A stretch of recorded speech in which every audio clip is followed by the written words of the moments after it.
had a really heavy question at the end of last week that we just couldn't answer, honestly. So we wanted to give it the full amount of time needed this week, even though Ricky said we had to stay at 2 minutes, which we'll absolutely do. For all the remaining questions. No problem. There's a lot of questions. There's a lot of questions. We have a lot of questions. Okay, so not 2 minutes. I think it's Diego. My almost 1-year-old mini Goldendoodle growls at almost everyone.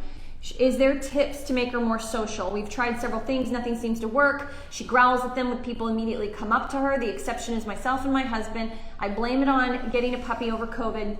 Don't worry, that's not it. Any suggestions would be helpful. I love her, but I want to like her and not be super stressed taking her out. Okay, so mini Aussie. So we've got a pretty driven temperament. Typical Aussie wants to be in charge of things. Goldendoodle. No, I thought it was mini Aussie.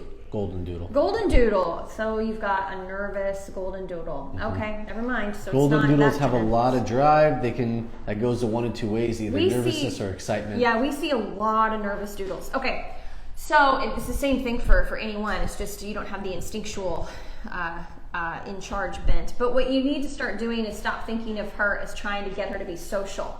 So what you need to do is get some real food drive built up in the house, in the yard, in the front yard, and every time you see a person, turn good food, turn good food. Start taking pressure off of her. Don't let anyone come right at her. So if you're on a walk, you turn and move away, pressure off food. Then turn and walk towards the person again. Then turn and walk away.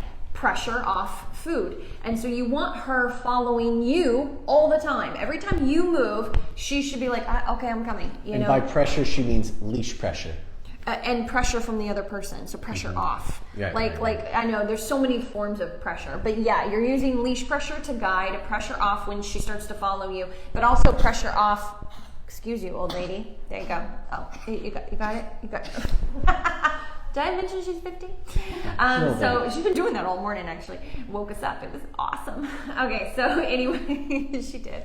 Right, like between our pillows. It was great. You have 1 minute and 20 seconds now. No, I have 5 minutes. Okay. So anyway, you want to do that pressure off from pressure sources. So anytime, even if you're on a sidewalk and someone is coming at you this way, to the dog's point of view, it makes it look like it's coming right at them. So you need to turn or bubble out. You need to start dictating where you go very heavily, so it puts your dog in more of a follower mode. It builds trust that your dog won't ever think that someone's coming at you. It could be a bike, a dog, anything. If you go up to a stoplight, you're gonna go up to the stoplight, sit good, and when someone walks up to wait to cross with you, you're gonna turn and take a few steps, pressure off. Then turn and come back in and challenge her. And then turn and pressure off food. This is your whole life. And then teach her place in the house. Teach her how to stay. If she stays in place in the house, people can come over. They don't look at her. No touch, no talk, no eye contact. Spend 90 days taking pressure off of this dog. Then you can find tons of videos on YouTube probably on how to counter condition just having a better response to pressure. But first you need to take pressure off of this dog for 90 days, build trust, build focus. Then you would start to layer on, okay, a person comes in and drops a treat in front of her in your house, you know, things like that. That's what I would suggest, because this dog probably feels like the whole world is putting a lot of pressure on her, and so it makes her so uncomfortable and no one's advocating for her. So you have to make a hard left turn into being in charge of everything and advocating for her so she trusts you. Do you have anything to add? You said the word advocating. That was my trigger word I've been waiting for. So no, you covered it. For once, I don't have anything to say. You have a leash on pup when they come to the house. Always. The time. Yeah. Always. Otherwise, your dog's in charge of the situation and you're not. And they'll either charge at the door barking. You got to settle them down, then let someone in, and then they might move away and flee, and then you gotta get them out behind the couch. So here's the thing, if you let your dog sniff a person that they're uncomfortable with without permission, they think that person in turn can come into their space without permission. Yep. So first you build trust, 90 days, people come over, walk by the dog, don't even see the dog, builds trust.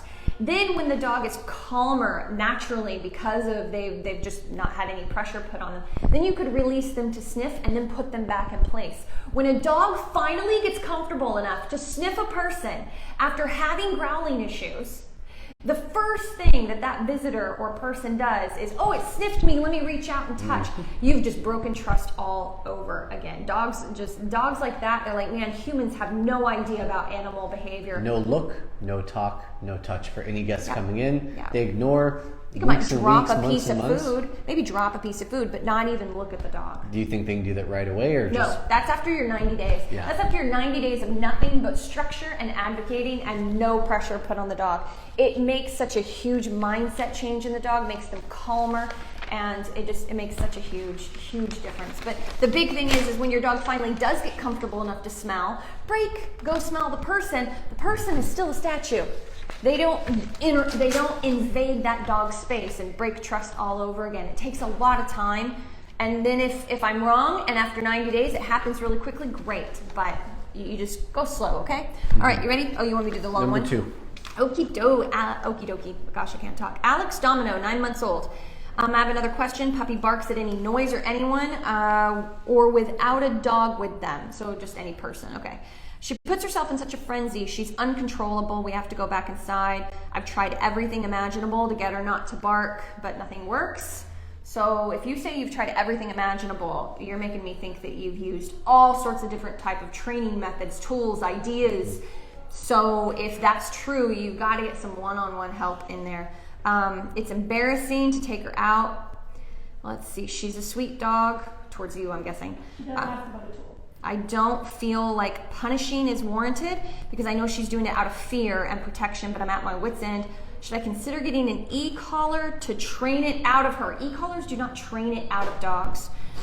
They do not. They do not train it out of dogs. Always considered those inhumane, but there's a lot of trainers out there who believe in them. If you find a trainer that believes, and we're very familiar with e-collars, if you find a trainer that believes in them, they better not say... They're not going to address it in the way that it trains it out of them. It basically gives them a new way to interpret the situation. The communication tool, I've tried socializing her with our older dog there. It's hit or miss with her. Any suggestions? I don't know how old your puppy is. It needs to be... 9 months. Oh, I'm sorry. I do know how old your puppy is. 9 months old. I guess it's old enough. Here's the thing. If you say you did one-on-ones with a trainer that uses training tools, the first few lessons should all be leash work, guidance work, food work, structure in the house. You need to do that for a few months before you layer on anything else. That needs to be your go-to. If you don't find a one-on-one trainer that has that MO, we would say don't go to them. You're looking for someone that does behavior modification, not just... Slap a tool. Yeah. Try to fix the dog. They need to help you understand the situation with your puppy and how you can modify behavior in the house, outside the house, get control over the head, and then get your puppy to start looking at you on these walks rather than focusing on every person that they see. It's relationship first. Structure, advocating, relationship, guidance. Tools can help you communicate, but they can't help create all the other things I just said. There's no fix. There's a gap of communication that you have, and you got to breach that gap. A tool is not going to do that for you. Yeah. That's what we're trying to say. Relationship. So look for basic and advanced obedience trainer who does behavior modification, and then you might need to seek further help with training tools and e-collar depending on who you find. Okay, how to stop 6-month-old Spaniel from picking up things on walks, stones, rubbish, nose is constantly on the ground. We are working on engagement. Get a 6 months old Spaniel, maybe a little bit more food drive combined with having control of the head.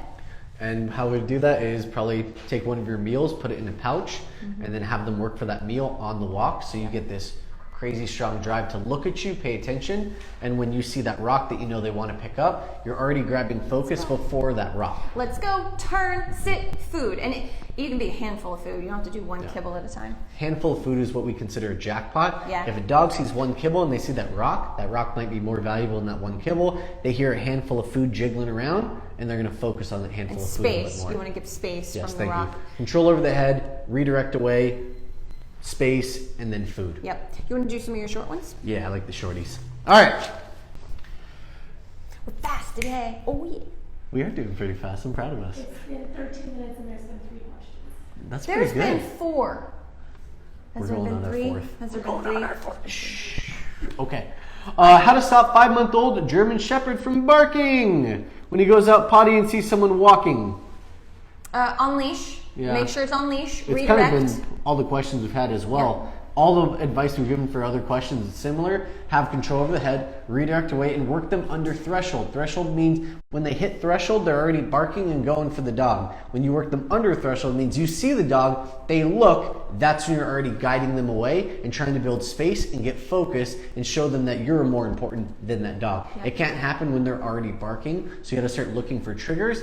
Ears perked, head focused, eyes staring. Those are your triggers. When you get that, you want to try to guide the focus away. If you see the dog before they do, be ready to look. When I see other dogs, I don't look at the other dog. I look at my dog. I don't pay attention to that dog unless they're charging me. I look at my dog to see what they're doing. Perked up body language, I'm already redirecting away. You're going after intent. Thank you. That was the word I was going for. Not the explosion. If you already get the explosion, you just need to be like, oh, come on, let's go and get out of there. That's Bethany's favorite. She use an explosion.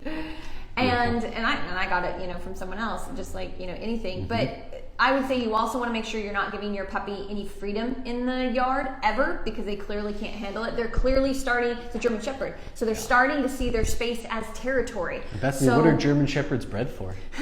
To be territorial and to be a herding dog, which means they're obsessed with movement. It's a great combination. So anyway, between the age of 5 months and 2 years, it's very common to start to see some crazy adolescent behaviors and temperament issues that can even be a little scary. So you need more structure, more guidance, and work through them and prevent them as much as you can. And now we have Luca Doodle, how to help a 6-month-old Bernadoodle with stranger danger barking. I think that actually goes to our first question. Yeah, that's very much like our first question, or honestly our first few questions. And so, in case you weren't listening, can we just give a couple cliff notes? Yeah, so it's really about making sure, it's the same thing we just said with the 5-month-old German Shepherd. Don't be late. Like, your goal is to interrupt the barking. So as soon as you get this, you're like, hey, let's go, turn and move. Turn and move, turn and move, bubble out, bubble around, and build some food drive. Bernadoodle, 6 months old, get control of the head. Beautiful. Naomi Marie, I think that's what it was. Naomi. Okay. Naomi Marie, thank you. Hi again, new question for you all. Thanks for returning. How can you gauge if a 6-month-old can free roam the house while I'm away at work? They can't.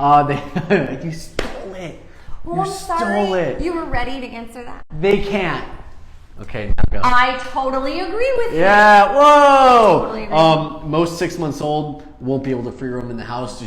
It's so early in their mental development that they're going to be looking for things to get into. They actually don't even have, they've done studies and they don't even have like mental control, just like young teenagers on impulse control. Some of the things that shoot out of their mouth, and we're trying to teach our kids impulse control, they actually don't even have the ability to do that very easily, much like they've like looked at in really young kids. Yeah. I don't know that. And Learn so something every what day. happens is, if you wonder why he did good for a few days, it's because he's like, whoa, all this Everything is, space. he's still blown away by the fact that you gave him the free time or the freedom to choose, but eventually you're probably going to get some bad behaviors, chewing, jumping, barking while you're away, territorial barking. Yep. Okay, Most dogs aren't looking for a territory to protect. They want you to protect that territory for them. Well, and if you don't, they'll do it. Yes, correct. Yeah.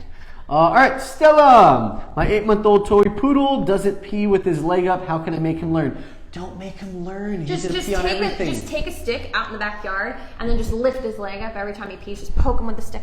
Are you screwing with us? I got Ricky over here crying like, no, don't poke them with the stick. Stella, I'm sorry, we're teasing you. That is not the first time I've gotten that question. Oh, we get it probably 5 times a month. Yeah, I've absolutely gotten that question before, because males will pee on the ground.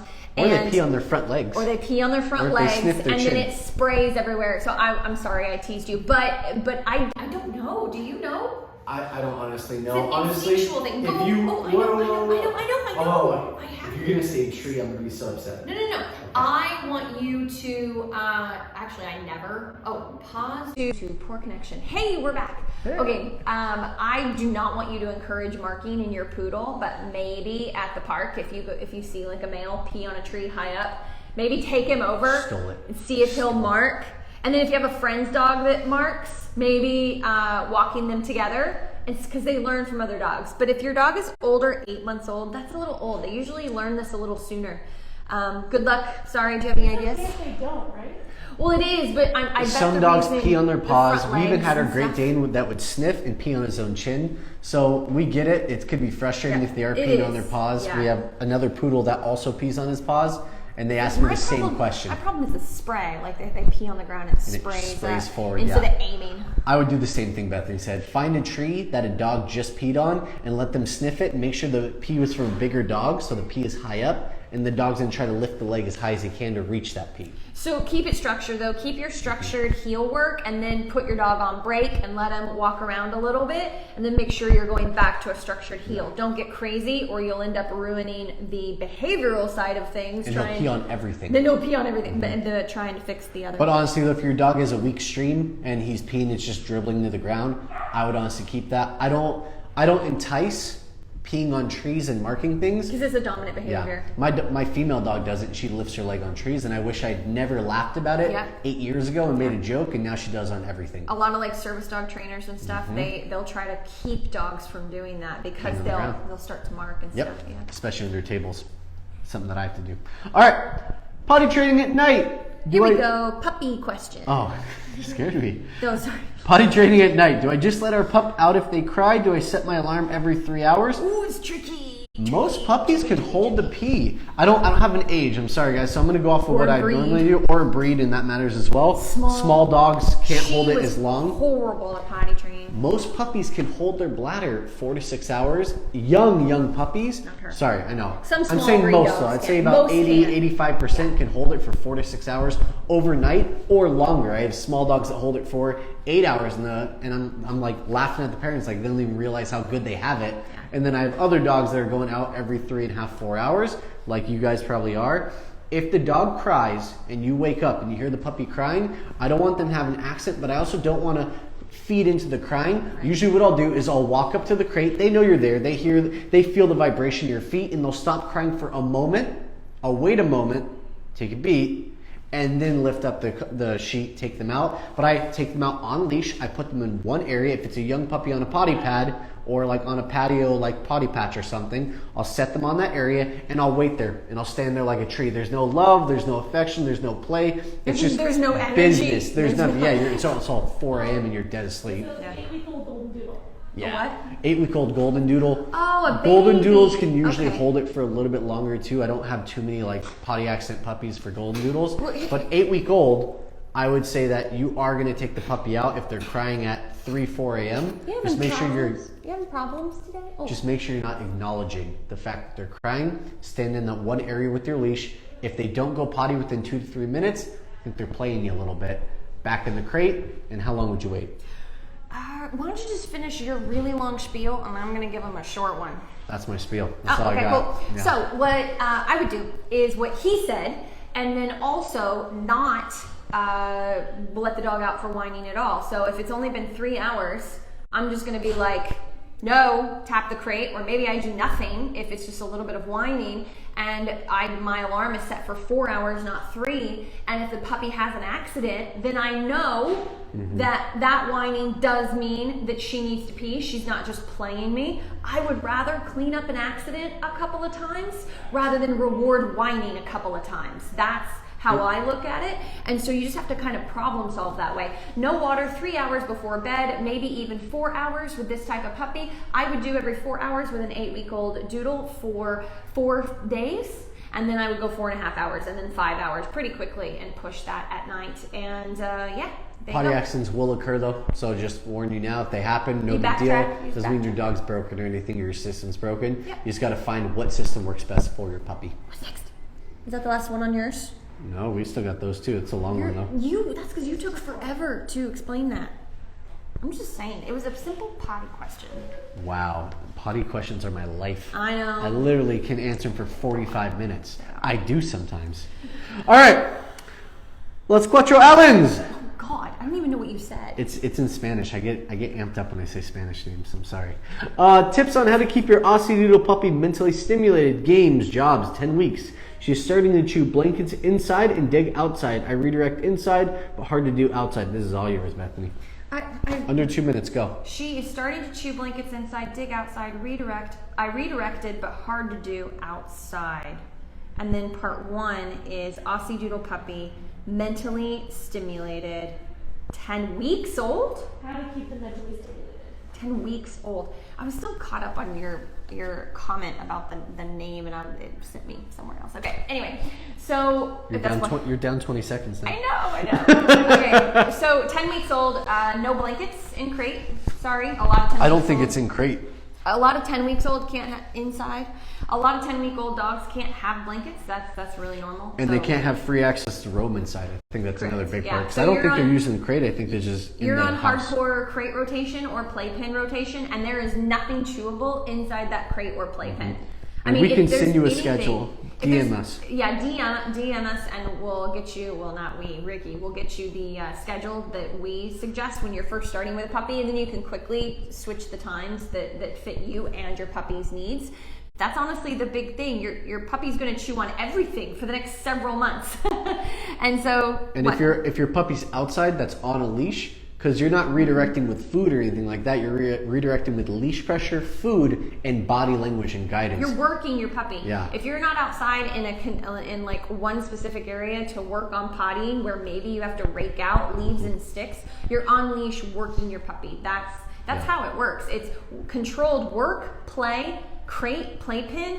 That's your whole puppy's life. Yep. They will get into everything for the next Until how long? 8 months minimum if they don't have that structure. And so I think you've got some deep diving to do on the internet for expectations and scheduling and what to train and all of that is what it DM sounds us for a like. schedule first, and Yep. then after you read that, then do your deep dive. Yeah. It's going to give you a good starting point to find out. Oh, look at this.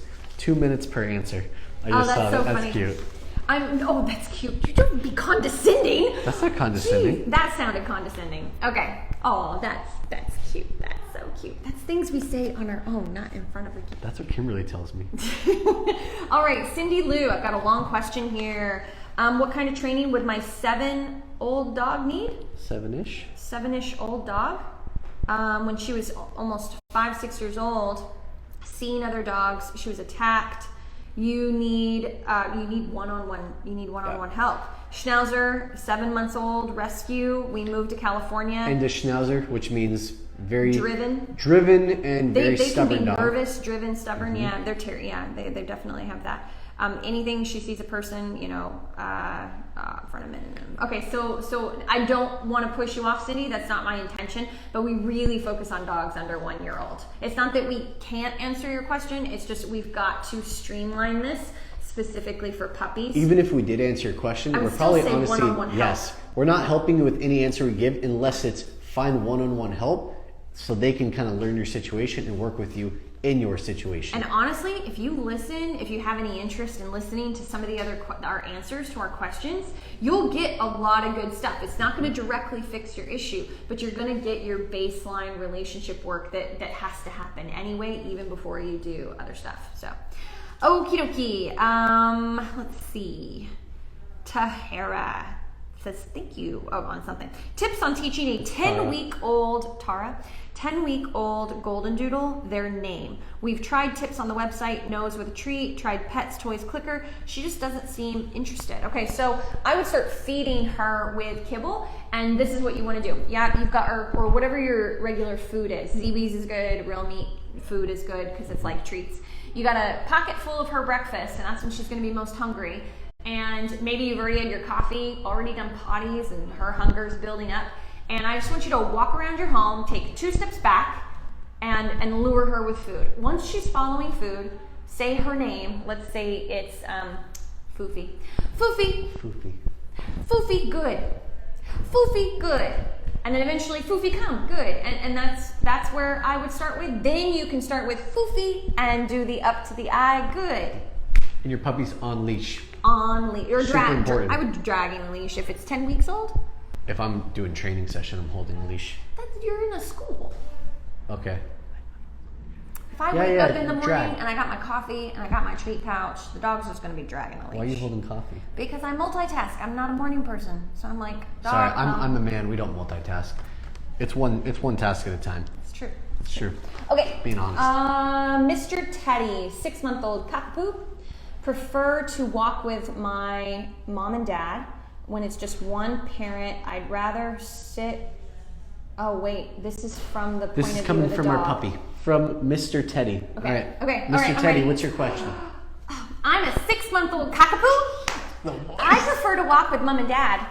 When it's just one paw parent, I'd rather sit or have short walks or go home. No treats. They don't fool me at all, no matter what kind they are. Same for recall. Treats only work unless about half the time when I'm called. Everything else is more interesting when I'm outdoors. Please help my parents. No, you got to take this. I can't. Sorry. I can't. Okay, Mr. Teddy, I'm going to answer this straight to your parents if you don't mind, Teddy. Okay, so that was fun. What I need you guys to do is, it sounds like so she's like this. I would have a dog walker come to the house, and I'm still home working. This was years ago, and she would try to get away from them and come back home. And she liked them. It was just she liked me more. And so there's something like that happening. She wants the whole family to go for a walk. If she knows someone's at home, it's causing some anxiety. And so I would say that each of you need to do more individual work with her without the other one around. And I don't mean walks, I just mean in the house and in the backyard. It seems like she's a bit too attached to the family as a whole. And that doesn't even mean you've done anything wrong. That can happen to lots of puppies. A lot of it is genetic and how needy they are. So that would be one of my suggestions. And the other thing is don't rely on treats. Start really working for food regularly in the house. And I, with older dogs, older puppies, I'm not big on doing all of the dog's food all day long. I just don't have time for that. But I would try to do it at least in the morning. And for me, by morning, I'm like waiting a few hours to be coherent enough to be able to work my dog. So they've already had to wait a few hours.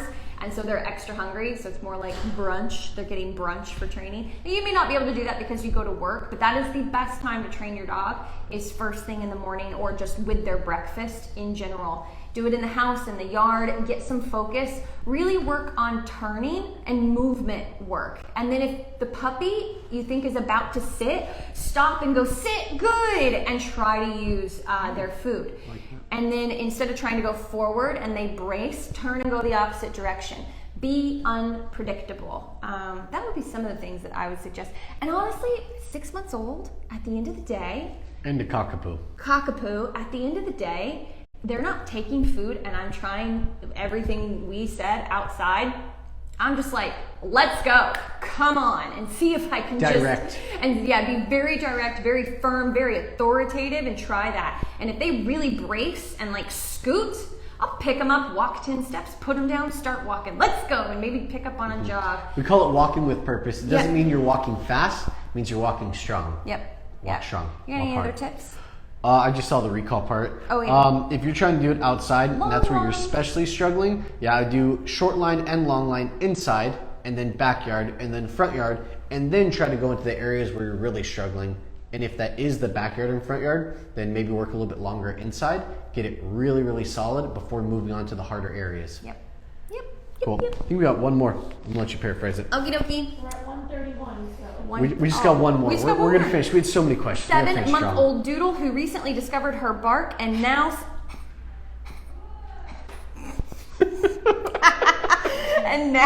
seems to want to bark at everything, demand barking when she wants something, worse when trying to eat, and put in crate she obviously did well with. I have never fed her from the table. Oh, when they're eating, she's demand barking. Well, I would go back to more crate rotation. This is really common. We actually recently talked about this in some video for YouTube. It's an adolescence thing. Yeah, they slide back, and the dog is doing good, and so you kind of loosen up on a few rules, and then they seem to slip back. It's because they're becoming an adolescent, pushier, more demanding, things like that. You've got to go back to more structure, firmer guidance, firmer leadership. Got anything else? I would go 100% structure, and then as you start seeing those bad habits kind of wither away, start giving little portions of freedom. Not going from 100 to 20 or 100 to 50, 100 to 85, 75, 65. I'm the numbers guy. In Bethany's world, that'd be like you give one more privilege at a time, one more privilege. Oh, now you're back to the barking behavior. Okay, let's take 2 or 3 away. On leash, so the puppy's on leash now, and you're doing more movement in towards the puppy, meaning bark, bark, bark, no, leash, move in, settle. Practice a stronger place command, start proofing it, being able to squat down, walk around, pick up a plate of food, or just put a few, pieces of treats on it and pretend it's your food.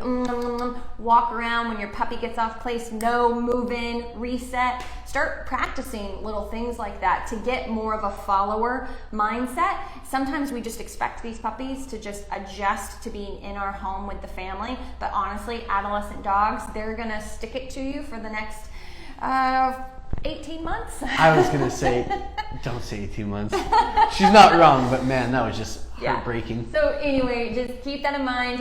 Work on things in a bit more of a controlled way. I hope you guys enjoyed today, and we'll see you next week, Wednesday, 1 p.m. Pacific Standard Time. Thanks, guys. Thanks for joining us.